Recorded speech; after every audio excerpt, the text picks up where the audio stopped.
Welcome back, everybody. So today we're going to have the next tasting of my Chinook SMaSH beer. Now this one is featuring pellets.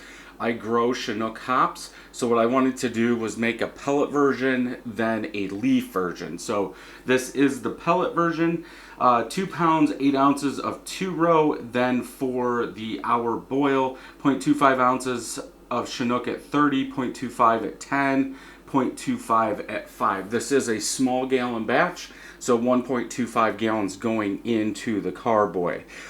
This one was bottled on 10/4, 7.3% ABV. Beersmith called for this to be 5.2%, 44.5 IBUs. Little hiss on there. Did see some smoke coming off. This one, I did the side-by-side before of this, and it was interesting to me that the color of the leaf version did change the color of the beer a little bit, and that is from the oils. So if you are using your homegrown, you might want to do a SMaSH beer or something just to make sure like the alpha acid is around the same, and if you're going for a certain color that you do hit your color. Small and medium bubbles, what I do have, not even a quarter finger of head on there. Color, it is a little hazy. It could be chill haze. I can see right through it. Medium bubble level coming up.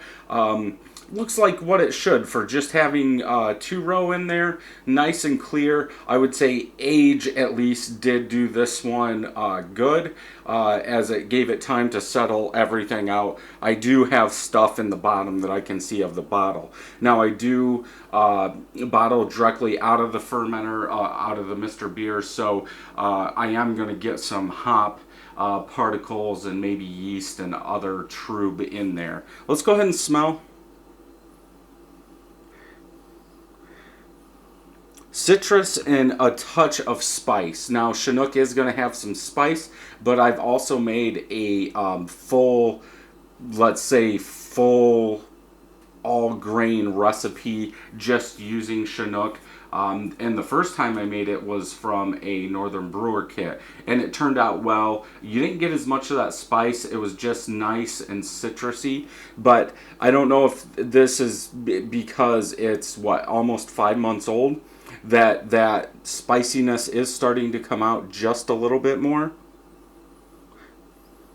But yeah, I think it has a good, almost a little grainy citrus spice to it. Let's go ahead and taste.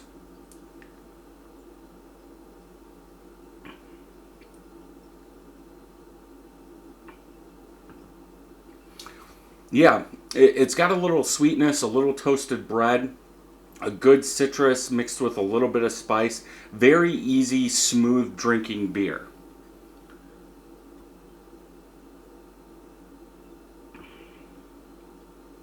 Could be undercarb just a little bit, but I think this is perfect, especially for a summer day. Now, I'm not getting any alcohol out of it.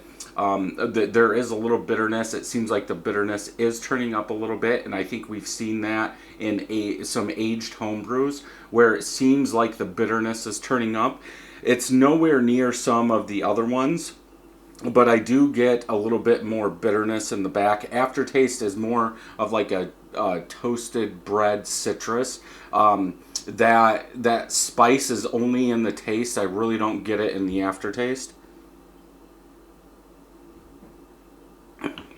But this is, I could make 5 gallons of this, 10 gallons of it, and just drink on it. It's not going to wreck your palate. You get, some good flavor out of there, unless you don't like spice. But it's not overwhelming. That spice isn't overwhelming. If anything, I would say the citrus is more overwhelming. But when you're looking at a SMaSH beer, an IPA, a pale ale, I would rather have that citrus than anything. And that's what you're getting with this. So yeah, overall a good beer. Definitely one I could see going into spring. just to get your palate. If you've been drinking a lot of IPAs, definitely a good one to make just to get your palate back on track of IPAs, New England IPAs, beers like that. But yeah, overall, pretty good beer. I will have a side-by-side of the leaf version here coming up. But yeah, if you're enjoying these videos, check some more out over here. And until next time, happy brewing.